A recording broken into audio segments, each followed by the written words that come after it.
Hoje eu quero, não queria, viu, Paulo? Hoje eu quero compartilhar com vocês uma palavra em Colossenses.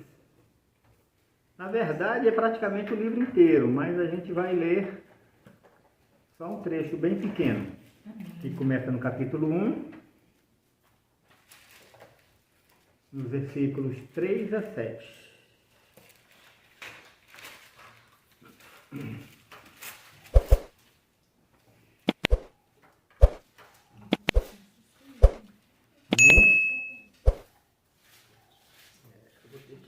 Rapaz, talvez sim, mas eu não queria não.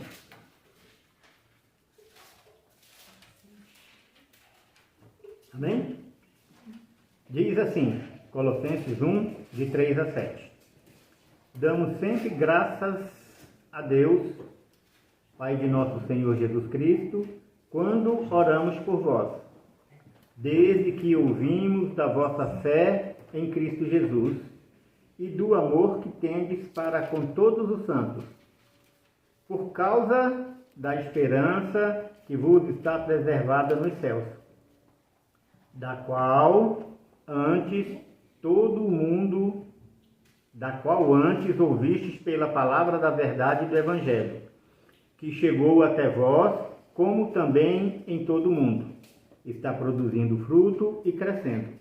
Tal acontece entre vós, desde o dia em que ouvistes e entendestes a graça de Deus na verdade, segundo fostes instruídos por Epáfras, nosso amado conservo, e quanto a vós, outros fiéis ministros de Cristo. Amém? Amém. A gente chegou até a conversar um pouco, domingo passado, nossa oração matinal lá no monte, e queria começar dizendo que quando Paulo escreveu esta carta aos Colossenses, ele fez enquanto estava preso, em um momento muito complicado, em que estava chegando ali em Colossos falsos mestres, querendo introduzir heresias na fé cristã. E devido a esse perigo e à prisão de Paulo, os colossenses enviaram Epáfras ao cárcere, para expor a situação a Paulo. Ao ouvir o relato, Paulo, pelo zelo da palavra e o cuidado com a igreja, por conta das heresias que estavam acontecendo ali, escreve uma carta com orientações aos colossenses. Começa lembrando de que quando eles se converteram, de quando, como nós lemos lá, ouviram a palavra da verdade, da sua fé e do seu amor. E não apenas ouviram, mas principalmente ouviram e entenderam a graça de Deus na verdade.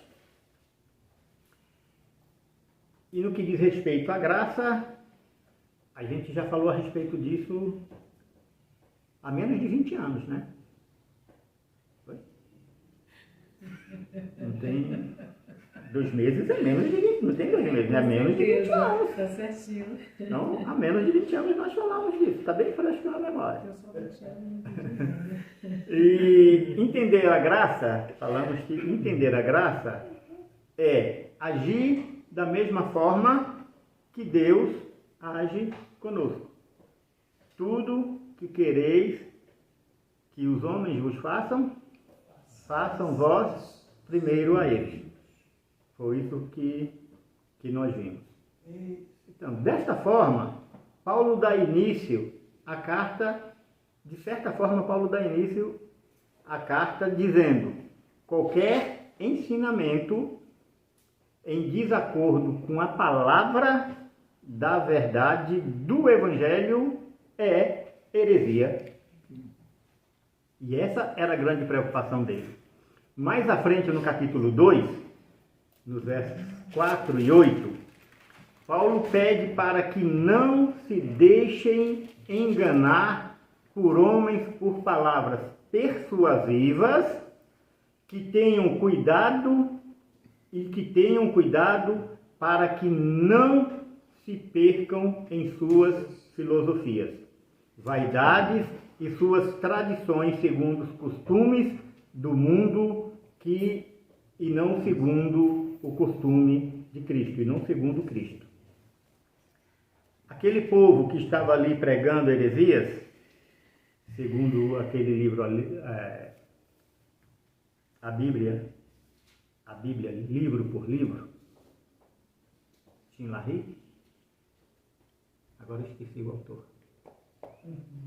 Ele conta que essas pessoas queriam colocar Cristo como uma pessoa ou um Deus, né, que não poderia ter relacionamento com o homem por causa do homem por si só, pecador. Então queriam fazer com que Cristo fosse diminuindo, a cada vez que Cristo fosse aparecendo, Deus ia mandar ele de vez em quando, e a cada aparição, a cada vinda dele aqui na Terra, ele ia perdendo um pouco a sua divindade até poder se relacionar com o homem. E aí Paulo já fica estressado, né? Entre aspas. Paulo não concorda porque ele conhece a palavra verdadeira, ele conhece o evangelho genuíno. E os irmãos de Colossos, eles ficam preocupados e mandam Epáfras até onde Paulo está, até no cativeiro de Paulo, para que Paulo dê um direcionamento para eles. E aí Paulo vai e relata dessa forma e começa, como eu disse, mostrando para eles como é que foi que eles começaram. Como é que foi o início deles? Pela palavra da verdade e conhecendo a palavra na graça. Então eles tiveram um direcionamento e foi através do próprio Epáfras, também através do próprio Epáfras, que diz lá que é conservo, que ele é o conservo de Paulo. E ele fez tudo isso por amor a Cristo. E que ele orava e que ele se esforçava. Então, como é que foi que vocês aprenderam? Não foi da palavra? Com homens que têm compromisso em ensinar a palavra? Então, por que vocês estão, entre aspas aqui, eu falando, por que vocês estão pedindo minha ajuda se vocês já estão instruídos na palavra? Mas apesar disso, o quê? Paulo é contemporâneo de Cristo, Cristo ficou aí 3 anos, logo depois catou Paulo para ele, então aí não creio que tenha passado muito tempo, mas já tinham ouvido falar de Cristo, já tinham ouvido falar das maravilhas de Cristo e agora estavam ouvindo da palavra, através de outras pessoas. Então, ainda assim, Paulo pega e escreve essa carta para que dê um direcionamento para eles. Aqui no canal da Missão Ressignificar, eu já aproveito e já peço que vocês, se puderem, clique lá no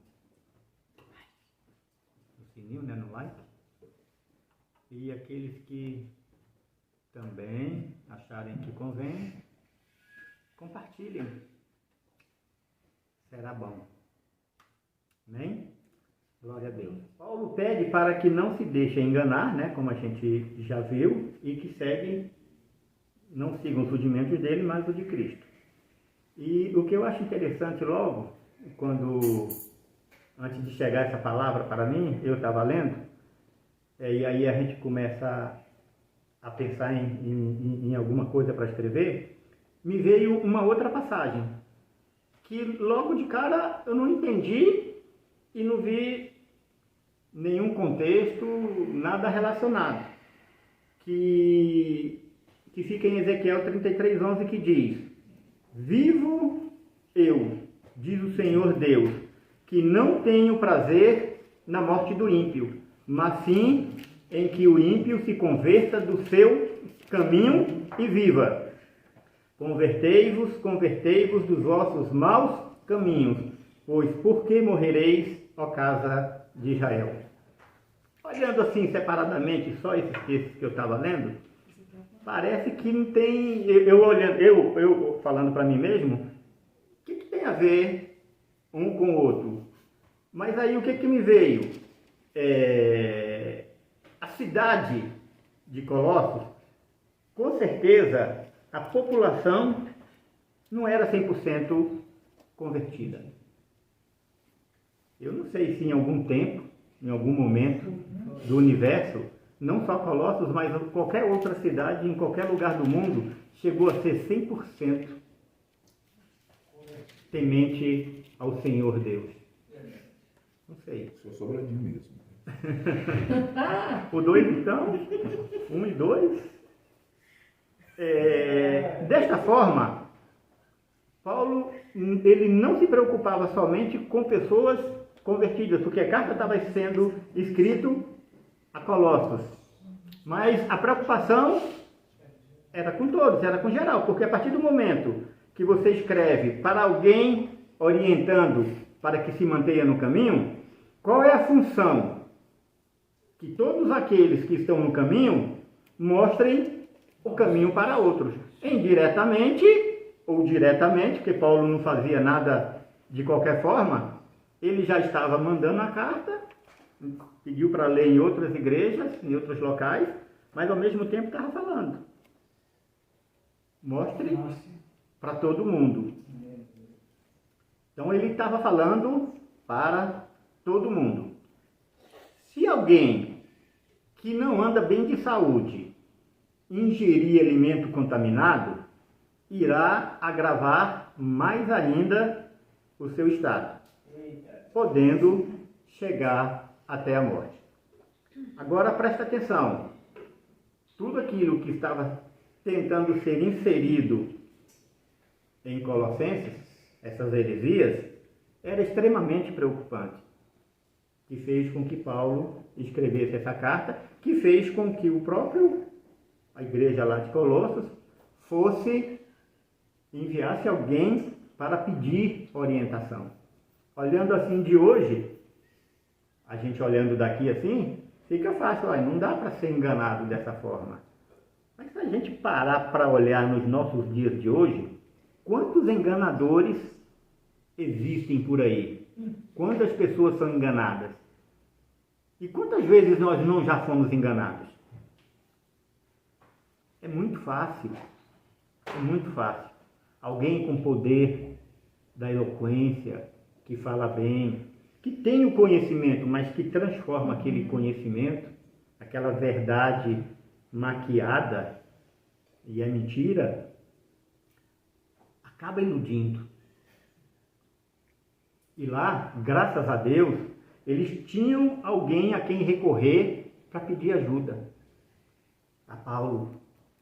A pergunta é, será que nós podemos, em determinados momentos, quando alguém estiver correndo algum risco desse, pode chegar até nós e pedir essa ajuda? E nós vamos estar prontos e capacitados para poder ajudá-los? Será que estaremos? Paulo cuidava para os que já estavam em Cristo não caíssem. E que ainda os que não estivessem em Cristo tivessem a oportunidade de se renderem a Ele. Pois Cristo é vida e fora dele não há vida. Colossenses, esse livro de Colossenses, quando a gente lê de forma diferente, como foi que o pastor Vavá falou lá no primeiro ano, a Bíblia a gente não pode atravessar correndo, né? Sim. Porque ela é mais profunda do que comprida. Nossa, aquilo foi fantástico. Uhum. Eu não sei quando ele ouviu, ele não falou de quem ele ouviu, mas eu ouvi dele, então estou falando dele. E quando eu estava lendo isso daí, me veio, assim, Deus ministrou muito no meu coração. E Colossenses mostra a motivação de Paulo. Eu consegui ver ali a motivação de Paulo, que mesmo preso, zelava por Colossenses e por toda a igreja. E como vimos, não só por eles, por quem era convertido, mas por quem não era também. E aí eu pergunto, e qual seria a motivação de Paulo? Os falsos mestres, com suas heresias? Creio que não. Eles foram somente instrumentos usados pelo maligno ali pontualmente, naquele momento, ou seja, mais uma batalha específica para ser travada, né? Nós temos frentes de batalha de tudo quanto é lado. Paulo enfrentava batalha, guerras de tudo quanto é lado. E essa foi apenas mais uma. A motivação verdadeira de Paulo era o amor a Cristo e ao próximo. Efésios 3:1 diz: por esta causa eu, Paulo, sou prisioneiro de Cristo Jesus. Interessante é que ele escreve aos Colossenses quando estava preso. Em Efésios ele vai falar exatamente disso. Agora eu sou prisioneiro de Cristo Jesus. Ele sabe realmente o que é ser preso. Por amor de vós, gentios. Sabemos que Paulo, o apóstolo, que foi chamado para poder pregar aos gentios. Não somente aos gentios, mas principalmente aos gentios. Está lá na Bíblia. Como diz Cleito, livro tal, capítulo tal, mas salvo engano, puxando aqui pela memória maravilhosa, que acho que já não é tão memória, mas já é uma vaga lembrança. Tá lá em Atos, no momento em que... Estou errado, Cleito? Entre Gênesis E Apocalipse. Foi o que eu falei, estou errado? Legal. Então eu acertei. Onde Deus fala que vai mostrar a ele o quanto que ele tem que padecer por ele. Também traz uma informação que somente quem está morto em Cristo é capaz de se alegrar. Eu mexi aqui, gente. Oh, Jesus.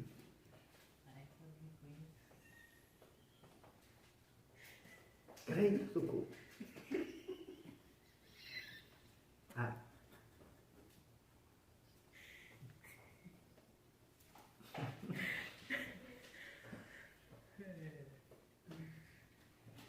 Ó.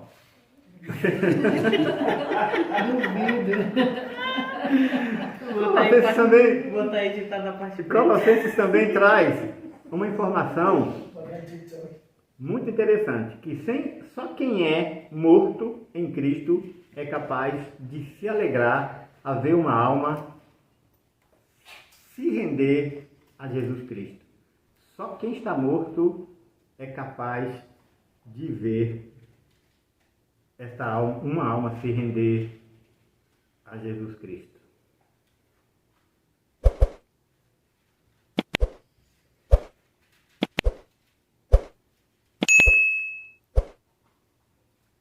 Colossenses 1:24, no que diz respeito ao que foi lido. Agora me regozijo no meio dos meus sofrimentos por vós, e cumpro na minha carne o que resta das aflições de Cristo, por amor do seu corpo, que é a igreja. A motivação de Paulo não era o amor por Cristo? Qual é o maior mandamento? Amar a Deus sobre todas as coisas. E esse amor a Deus, esse amor a Cristo, deve levar ao segundo mandamento, tão importante quanto o primeiro, que é amar o seu próximo.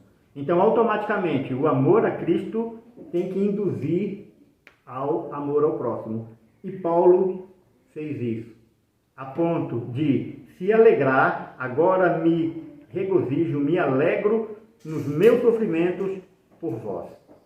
Então, só quem está morto em Cristo é capaz de ter essa alegria, ainda que esteja preso em sofrimento, perseguido. Não é para qualquer um. É só para quem está morto em Cristo.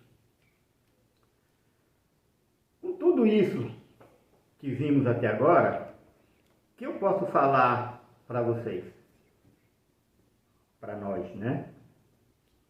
É que nós deveríamos ser promotores de festas bem mais eficientes do que somos. Promotores de festas. Não digo eficaz, mas mais eficientes do que somos, né? Não digo eficazes, mais eficientes. Aí vocês podem falar, agora o Edson ficou louco de jogar pedra. Mas vamos dar uma olhadinha em Lucas 15:7? Não precisa abrir não. Digo-vos que assim haverá maior júbilo no céu por um pecador que se arrepende do que por 99 justos que não necessitam de arrependimento. O pregador do Evangelho nada mais é do que um promotor de festas. Não festas aqui na terra, mas festas no céu. E canseira, no sentido físico, literalmente.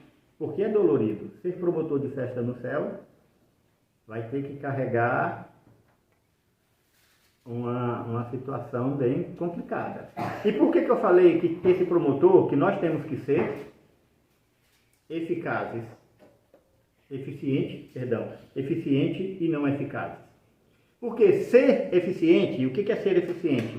É concluir a tarefa no tempo estabelecido. Tem um tempo. Tem uma tarefa e essa tarefa tem um tempo a ser cumprido. Então, chegou naquele tempo, a tarefa foi cumprida? Perfeito. E o que é ser eficaz? E o que é ser eficaz? Eficaz é atingir o objetivo. Porque você pode cumprir o prazo, mas nem sempre o objetivo vai ser cumprido. E aí eu estou falando que a gente tem que ser eficiente, mas não seremos eficazes. Por quê? Porque nós não temos a capacidade de converter ninguém. A eficácia cabe ao Espírito Santo. Aleluia. Então nós temos que ser eficientes. Chegar a cumprir o que nos foi determinado no tempo que nos foi determinado. E aí a gente vai ter que ter entendimento do que Deus quer, quando Deus quer, aonde Ele quer, como Ele quer, que forma e por aí vai. Glória a Deus. E ponto, acabou a nossa responsabilidade. A partir daí, a responsabilidade é toda dele, é do Espírito Santo.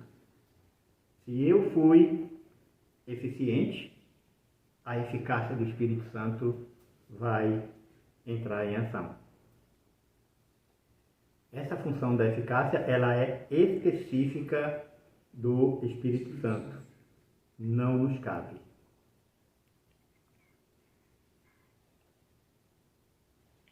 E não se engane, voltando um pouquinho lá. Ser promotor de festas no céu, aqui na terra, requer esforço, dor, afronta, desprezo e, em muitos locais, prisão e até morte. E aí muitos não gostam muito de ouvir falar da igreja sofredora. Mas o fato e a verdade, como nós vimos há pouco tempo, o vídeo que nós vimos há pouco tempo, como quem diz, como não move algo dentro do seu espírito, dentro do seu ser, talvez ainda esteja faltando alguma coisa. Mas pregar o Evangelho requer sofrimento, requer renúncia.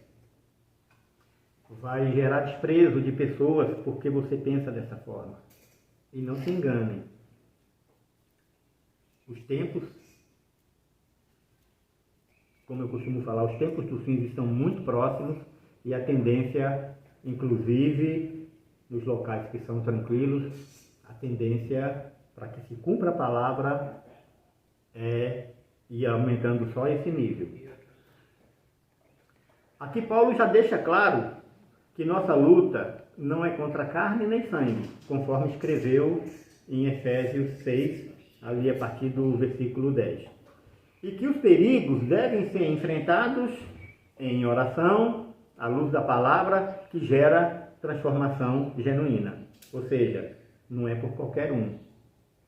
É quem tem compromisso com a palavra de verdade. Também ele se preocupa com a fonte que leva a palavra. E ele declara quem são. Colossenses 4:12, é o último capítulo lá de Colossenses, fala: Saúda-vos Epáfras, que é dentre vós, servo de Cristo. Então ele já diz quem é Epáfras. Epáfras, servo de Cristo Jesus, o qual se esforça sobremaneira, continuamente, meu Deus, por vós, nas orações, para que conserveis perfeitos e plenamente convictos em toda a vontade de Deus. onde é que eu chego aí? É qualquer um? Meu Deus do céu. Então não é qualquer um que pode chegar e levar essa palavra. Tem que ter, eu ia dizer capacidade, mas aí eu ia estar mentindo. Tem que ter unção, tem que ter Cristo, tem que estar morto para si, para poder cumprir tudo isso. E no capítulo 1 de Colossenses, nós lemos no início, o versículo 7, diz: segundo fostes instruídos por Epáfras. Aí ele coloca: nosso amado conservo. Então ele dava a referência de quem estava levando aquela palavra, de quem estava ensinando. Tanto que a igreja de Colossenses encaminha ele, porque já sabia quem ele era, de onde ele tinha vindo, e aí manda ele diretamente para quem o tinha instruído, para poder trazer as orientações. E aí eles sabiam que ele ia trazer a orientação, porque ele sabia quem ele era. E essa responsabilidade, hoje, como foi lá com Paulo, ela passa pelos ministros, de formar essas pessoas. Os ministros devem andar no Espírito para não fazerem escolhas erradas. E aí o pastor Cleiton sempre gosta de falar: como foi que Jesus escolheu os seus 12? Como o Filho de Deus escolheu os seus 12? Antes dele sair e escolher, ele foi orar. E só a partir daí que ele teve o direcionamento do Pai, foi que ele saiu para poder chamá-los. E teve alguma renúncia? Talvez o mais complicado, aquela série The Chosen, quando é maravilhoso. Quem não assistiu, gente, assista. Dá uma ideia de Cristo assim como eu nunca tinha visto. Muito, muito interessante, muito companheiro ali dentro. E no momento da cura da sogra de Pedro, eu achei maravilhoso quando ele curou a sogra e a filha, a esposa a filha, né? A filha a esposa de Pedro, a filha de quem foi curada, chega assim para ele com aquele jeito e agradece. Aí Cristo fala: Pedro já é complicado, sem ter preocupação. Imagine como é que vai ser para mim um Pedro preocupado. E assim é interessante esse cuidado que tem. Então é esse cuidado que os ministros têm que ter, de estar andando no Espírito, de estar em oração, para escolher as pessoas certas, né?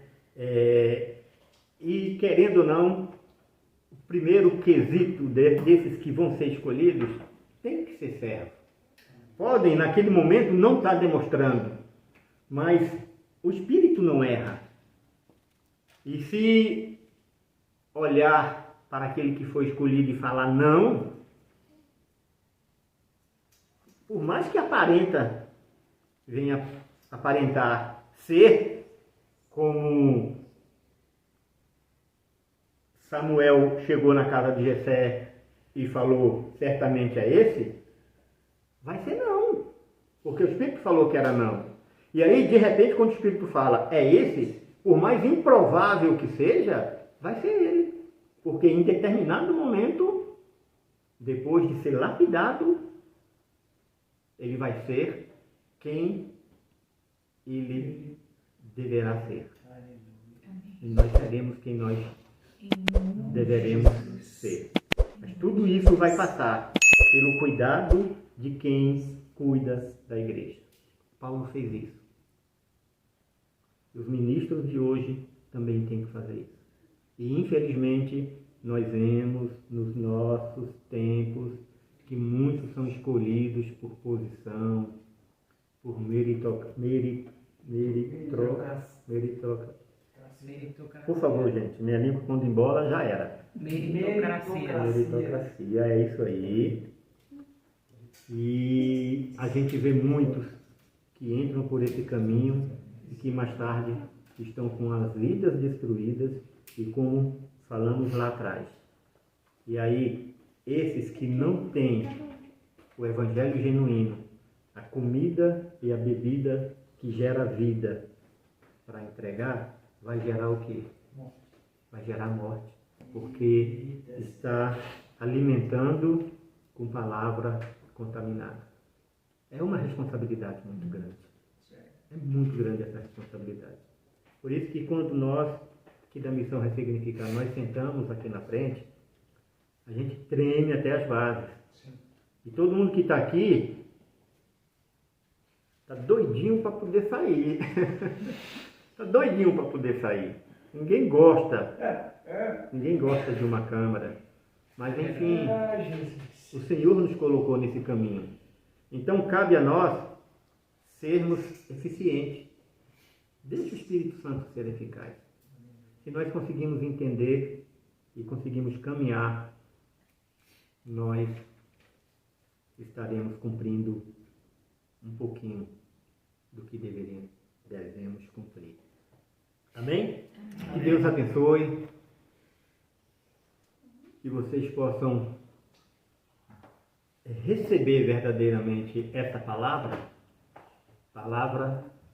com entendimento na graça de Deus, entendendo ela direitinho, recebendo o que Deus ministrar no coração de vocês e, como é na graça, repassando para outros que também precisam ouvir. Amém? Amém. Vamos orar? Amém. Senhor, mais uma vez te louvamos, te exaltamos, te glorificamos, porque somente o Senhor é Deus.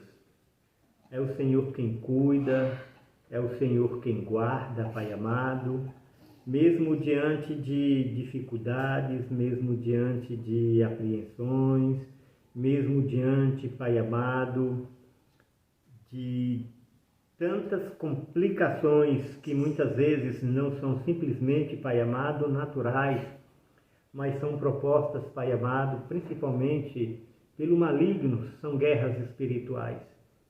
Muitas vezes, na correria do dia a dia, a gente não consegue entender que o que está sendo assolado sobre nossas vidas é, Pai amado, tribulações por conta da Tua palavra que está sendo levada, que está sendo, Pai amado, transmitida com zelo, com cuidado, com amor, com a preocupação de que ela chegue, Pai amado, na vida do próximo, com a finalidade de transformar, Pai amado, aquela vida.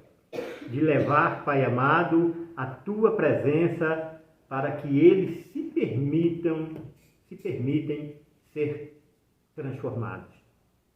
Então hoje, Pai amado, neste dia, nós te pedimos para que o Teu Espírito Santo possa, Pai amado, entrar em cada coração, fazer, Pai amado, com que cada um venha entender verdadeiramente quem é Teu Filho Jesus Cristo, que é Ele, Pai amado, que pode verdadeiramente trazer vida, gerar vida e vida em abundância, que fora dele não há vida, que a nossa vida, Pai amado, distante dos seus caminhos, são meramente, Pai amado, tempos que passamos aqui e que não nos traz, Pai amado, de forma nenhuma, uma esperança convicta, como foi lido, Pai amado, no início dessa ministração, que está guardada nos céus.